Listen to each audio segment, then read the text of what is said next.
Magandang araw mga ka-adventures. Tayo ay naimbitahan sa kasal ng isang tropa. At ito nga ang ibabahagi namin sa inyo, ang aming panibagong biyahe na kung saan ito yung kauna-unahang pagkakataon. Natatawid tayo ng dagat kasama ang ating sasakyan at mag-road trip sa karatig isla ng Mindoro. Mula Manila ay tinahak natin ang South Luzon Expressway papuntang Batangas City Port. Tapos sasakay tayo ng Roro patawid naman ng Calapan Port. Mula naman sa Calapan Port ay bibiyahe tayo via land papuntang Gloria na kung saan gaganapin ang kasal ng tropa. Halika kayo mga ka-adventures at samahan ninyo kami sa aming panibagong biyahe papuntang isla ng Mindoro.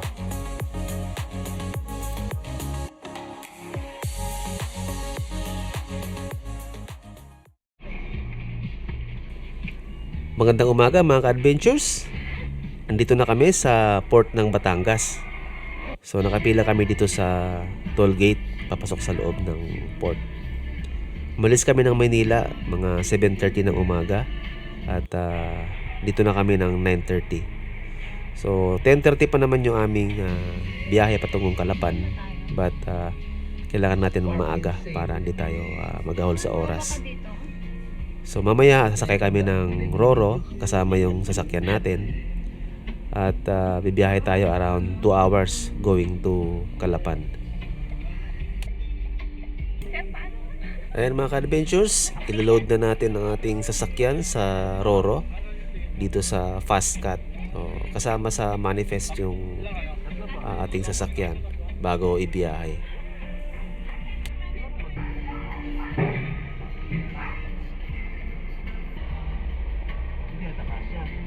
Kasya ka ba? May ano eh. Okay, kaya.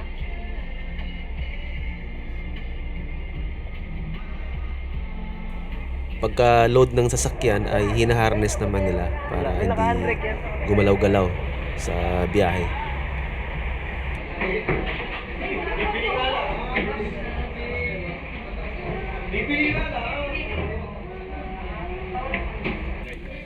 Dito yung upuan ng mga pasahero sa second deck ng barko. May mga additional pang mga upuan sa roof deck na pwede nyong pagtambayan habang bumibiyahe. Dito ay open ang sides at kitang-kita ninyo yung lahat ng view.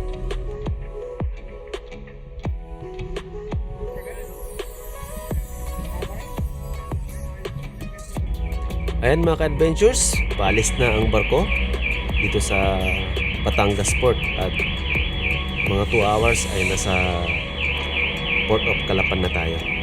So habang bumibiyahe ay enjoy natin ang magandang view dito sa ating pinangungupuan.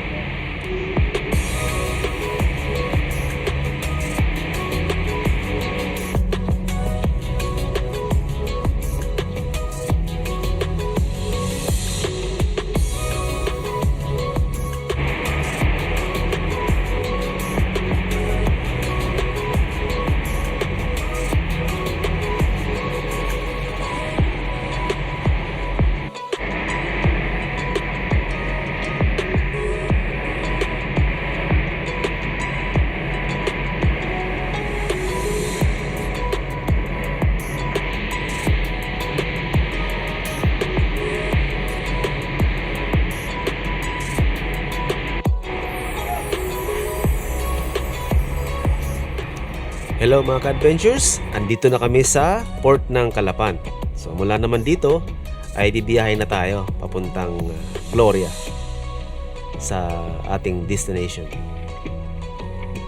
First time natin makarating sa Calapan at dito mag-i-start ang ating road trip patungong Gloria.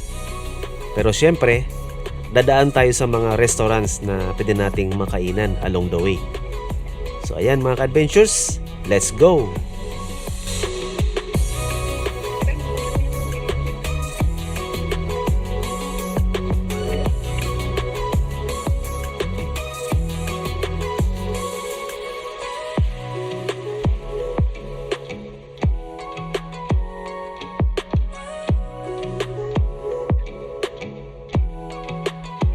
Dito kami mga ka-adventures sa Arseñas, Hapagkainan sa Kabukiran.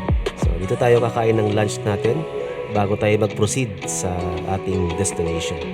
So kumain kami dito ng mga binalot at mga lutong ulam. Maganda yung space nila dito at sa gitna may palaisdaan, kaya mag-i-enjoy kayo habang kumakain.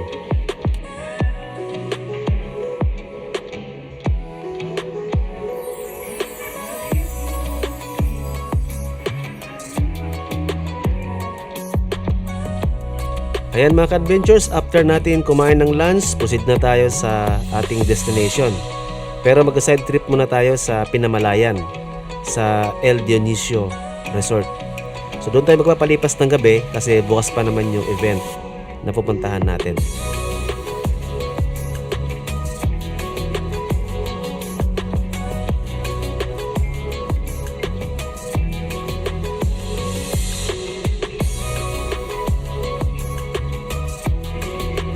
Dito na po tayo mga ka-adventures sa Pinamalayan. So dito tayo bibili ng mga drinks natin at mga foods para dadalhin dun sa El Dionisio Resort. So mula dito sa Pinamalayan sentro ay mga nasa 30 minutes pa ang biyahe natin papunta sa resort.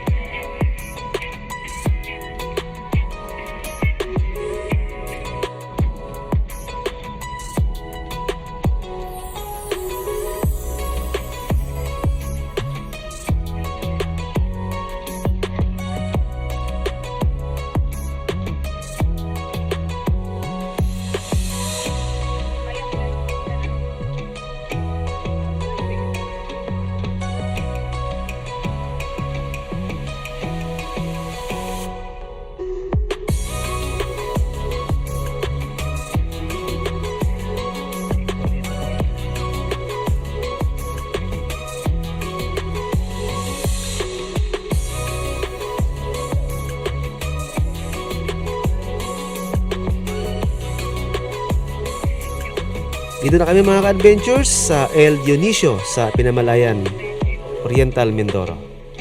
Dito kami magpapalipas ng gabi bago tayo mag-proceed doon sa ating wedding. Ito mga ka-adventures ang nakuha naming room, good for 4. So dalawang bed siya. And meron siyang veranda na pwede nating tambayan habang nagpapalipas ng gabi dito. So for now, let's just enjoy the place, yung magandang ambient dito sa El Dionisio Resort.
Good morning mga ka-adventures.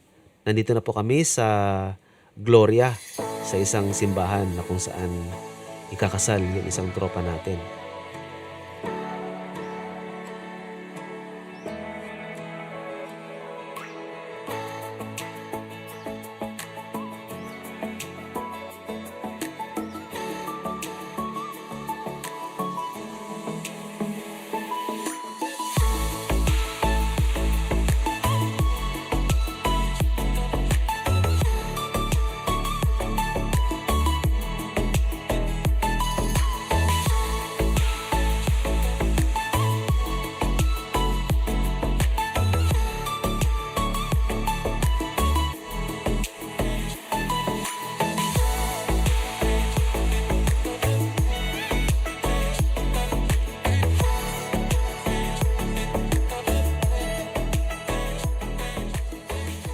Pagkatapos nating umaten sa kasal ng tropa ay napagpasyahan natin na mag-stay pa dito overnight para ma-explore pa natin at ma-enjoy ang Mindoro. Kaya ito nga mga ka-adventures, tayo ay naghanap ng isa pang resort at dito kami napadpad sa Hiraya.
Ayan mga ka-adventures, tapos na po ang ating stay dito sa Mindoro. Pabalik na po kami ng Manila at sasakay ulit tayo ng Roro mula Port ng Calapad papuntang Batangas.